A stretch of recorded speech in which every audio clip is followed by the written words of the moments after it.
सकती। ओके बस लो।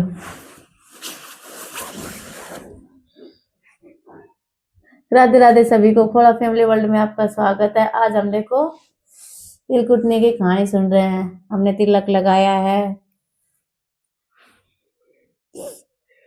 कहानी स्टार्ट करते हैं। साहूकार साहूकारनी थे, वह धर्म पुण्य को नहीं मानते थे। इसके कारण उनके कोई भी बच्चा नहीं था। एक दिन साहूकारनी पड़ोसी के घर गई। उस दिन सकट चौथ थी। वहाँ पड़ोसन सकट चौथ की पूजा करके कहानी सुना रही थी। साहूकारनी ने पड़ोसन से पूछा कि तुम क्या कर रही हो। तब पड़ोसन बोली कि आज चौथ का व्रत है, इसीलिए कहानी सुना रही हूँ। तब साहूकारनी बोली कि चौथ का व्रत करने से क्या होता है। तब पड़ोसन बोली, इसे करने से अन्न धन सुहाग पुत्र सब मिलता है। तब साहूकारनी ने कहा, यदि मेरा गर्भ रह जाए तो मैं 1.25 सेर का तिलकुट करूंगी और चौथ का व्रत भी करूंगी।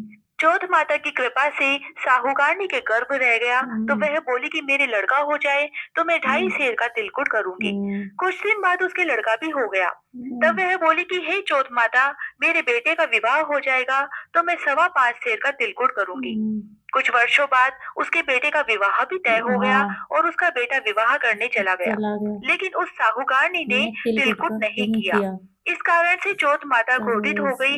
तब चौथ माता ने सोचा कि जब से इसका गर्भ ठहरा है तब से ये तिलकुट बोले जा रही है, लेकिन एक भी तिलकुट नहीं किया। उधर बेटे के 3 फेरे हुए और चौथे फेरे में चौथ माता गाजती घोड़ती आई और बेटे को उठाकर पीपल पर ले जाकर बिठा दिया। इधर विवाह में हाहाकार मच गया और सभी वर को खोजने लगे, लेकिन वह नहीं मिला। हताश होकर सारे लोग अपने अपने घर को लौट गए। थोड़े दिनों में गणगौर आई। सभी लड़कियां गणगौर पूजने जाने लगी। सभी लड़कियां गणगौर पूजने के लिए जंगल में धूप लेने गई। तभी पीपल के पेड़ में से आवाज आई कि आ मेरी अर्ध ब्याही। रोजाना यह बात सुनकर वह लड़की सूख कर कांटा होने लगी। एक दिन लड़की की माँ ने कहा कि मैं तुम्हें अच्छा खिलाती हूँ, अच्छा पहनाती हूँ, फिर भी तुम सूखती क्यों जा रही हो। तब लड़की ने अपनी माँ से कहा कि वह जब भी दूब लेने जंगल जाती है तो पीपल के पेड़ से एक आदमी बोलता है कि आए मेरी अर्ध ब्याही। उसने मेहंदी लगा रखी है, सेहरा बांध रखा है और दूल्हे के कपड़े पहने हैं। जब उसकी माँ ने पीपल के पेड़ के पास जाकर देखा तो देखा कि यह तो उसका ही जमाई है। तब उसने जमाई से कहा कि आप मेरी बेटी को अधब्याही करके यहाँ क्यों बैठे हैं। साहूकारनी का बेटा बोला कि मेरी माँ ने चौथ माता का तिलकुट बोला था लेकिन नहीं किया, इसीलिए चौथ माता ने नाराज होकर मुझे यहाँ बैठा दिया। यह सुनकर उस लड़की की माँ साहूकारनी के घर गई और उसने पूछा कि तुमने सकट चौथ को कुछ बोला है क्या। तब साहूकारनी का विवाह धूमधाम से हो गया। जब साहूकारनी के बेटा बहू घर आ गए तब साहूकारनी ने 2.5 मन का तिलकुटा किया और बोली कि हे चौथ माता, आपके आशीर्वाद से मेरा बेटा बहू घर आए हैं, जिससे मैं हमेशा तिलकुट करके व्रत करूंगी। इसके बाद सारे नगर वासियों ने तिलकुट के साथ सकट व्रत करना प्रारंभ कर दिया। हे सकट चौथ, जिस तरह साहूकारनी के बेटे बहू को मिलवाया वैसे ही हम सबको मिलवाना। कथा को कहने वाले को, सुनने वाले को, पुकारा भरने वाले को, सबको मिलवाना, सबकी मनोकामना पूरी करना। तिलकुट चौथ की गणेश जी की कहानी। 2 देवरानी जिठानी थी। देवरानी धनवान थी, जिठानी बहुत गरीब थी। जिठानी गणेश जी की बहुत सेवा पूजा करती थी। वह रोजाना देवरानी के घर पर चाकी से आटा पीसने जाती थी और आते समय आटा छानने का कपड़ा ले आती और उसे पानी में घोलकर अपने पति को पिलाती और खुद भी पी लेती। उसका पति लकड़ी काटकर जंगल से लाता और शहर में बेचता था। जो कुछ मिलता उसी में गुजारा कर लेते थे। कुछ दिनों बाद एक दिन देवरानी के बच्चों ने देख लिया कि ताई थोड़ा सा आटा कपड़े में ले जाती है और ताऊ जी को घोलकर पिला देती है। यह सब बच्चों ने अपनी माँ को बता दिया। दूसरे दिन देवरानी ने जेठानी को हाथ धुलवाकर भेजा और कपड़े को रखवा लिया। जेठानी घर गई तो उसके पति ने पूछा कि आज आटा क्यों नहीं लाई। तो उसने कहा, आज देवरानी ने हाथ धुलवाकर भेजा है। वह यह सुनकर गुस्से से लकड़ी बेचने चला गया। जाते समय पत्नी ने कहा था कि आज तिल कुटा चौथ है, तिल व गुड़ ले आना। उसने सुना नहीं और चला गया। अब सुबह से शाम तक उसकी एक भी लकड़ी नहीं बिकी। वह परेशान होकर घर आ गया। आते ही उसकी पत्नी ने पूछा कि तुम तिल और गुड़ लाए हो। तो पति को गुस्सा आ गया और जो लकड़ी बेचने गया था उन्हीं लकड़ियों में से अपनी पत्नी को मारने लगा और बोला कि लकड़ी नहीं बिकी तो मैं कहाँ से लाता तिल और गुड़। उसने गुस्से में पत्नी को बहुत मारा और घर से बाहर चला गया। वह बेचारी खूब रोती रही और सिसकियां भरती रही। रात बहुत हो गई और वह दर्द से परेशान होती रही। आधी रात को चौथ विनायक आकाश मार्ग से जा रहे थे। चौथ माता को उसके रोने की आवाज आई तो वह उधर ही आ गई और दोनों चौथ विनायक ने आकर पूछा कि तुम क्यों रो रही हो। तो उसने सारी बात बताई कि उसकी देवरानी ने आटा नहीं लाने दिया और उसके पति की लकड़ियां नहीं बिकी और उसने पति से तिल व गुड़ के लिए पूछा तो पति ने गुस्से में उसे बहुत मारा, इसीलिए रो रही हूँ। पूरे शरीर में दर्द हो रहा है। चौथ माता को दया आई। विनायक जी ने देखा कि वह बार बार गणेश जी को सुमर रही है तो गणेश जी ने कहा कि आज मैं घर घर में तिल बाफरा खाकर आया हूँ, इसीलिए मुझे निमटना है। उसने कह दिया कि महाराज टूटे फूटे मकान है, कहीं भी निमट लो। तब गणेश जी पूरे घर में निमट लिए और आकर वापस पूछे कि कहाँ पहुँचूं? तो जेठानी ने रोते हुए गुस्से में कहा कि मेरे माथे से पोंछ लो। गणेश जी ने उसके सिर में पोंछ लिया। उसका सिर हीरे मोतियों से जगमगाने लगा और पूरे घर में हीरे मोती जवाहरात सोना चांदी रुपए पैसे भर गए। जाते समय चौथ विनायक जी ने झोपड़ी की लात लगाई तो महल मालिया हो गए। सुबह दोनों जने उठे तो देखकर अचंबा करने लगे कि हमें तो पता ही नहीं लगा कि चौथ विनायक हमारे घर आकर चले गए। दोनों तराजू लाकर धन तोलने लगे और समेटने लगे।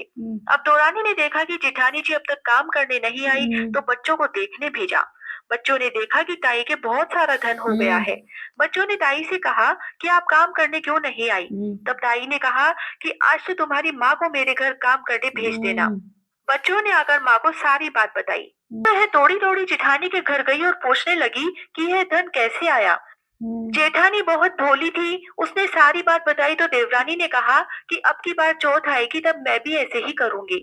12 महीने बाद माही चौथ आई तो उसने अपने पति से कहा कि तुम मुझे बहुत मारो और जंगल से लकड़ी काटकर शहर में बेचकर आओ। उसके पति ने कहा कि हमें क्या जरूरत है लकड़ी काटकर बेचने की, गांव वाले सब हंसेंगे कि इतना धनवान व्यक्ति लकड़ी काटकर बेच रहा है। लेकिन उसकी पत्नी नहीं मानी और जिद करने लगी। तब वह गया और लकड़ी काटकर बेचने गया तो उसकी लकड़ी फटाफट बिक गई और वह घर आ गया। उसने अपने पत्नी से कहा कि मैं लकड़ी बेचकर आ गया तो उस पत्नी ने कहा कि अब मुझे मारो। आपके भाई ने भी पत्नी को मारा था।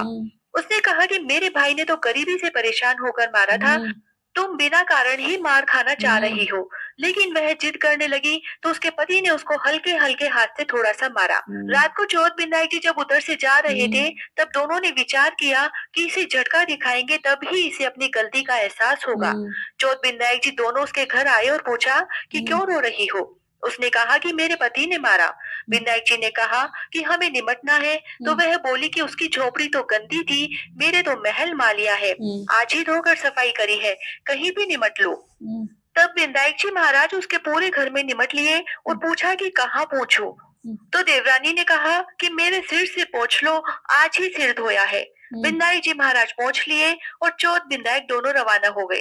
अब सुबह उठी तो देखा कि सब जगह बदबू ही बदबू आ रही है, खुद के सर से भी बदबू आ रही है। उसने जल्दी से स्नान किया और बड़बड़ाने लगी कि चौथ विनायक जी भी दोबड़े हैं, जिठानी को तो धन दिया और मुझे कीचड़ गंदगी दी, अब गंदगी को कौन समेटे। उसने अपने पति से कहा किसी से पूछो कि क्या करे। सब कहने लगे कि गणेश जी से ही जाकर पूछो। तब वह ढूंढते ढूंढते गए तो गांव के बाहर जाकर देखा तो गणेश जी महाराज बैठे थे। उनसे जाकर पूछा कि आपने ऐसा क्यों किया? तो गणेश जी ने कहा कि वो तो धन की भूखी थी, धन होते हुए भी उसने कभी अपनी जिठानी की सहायता नहीं करी।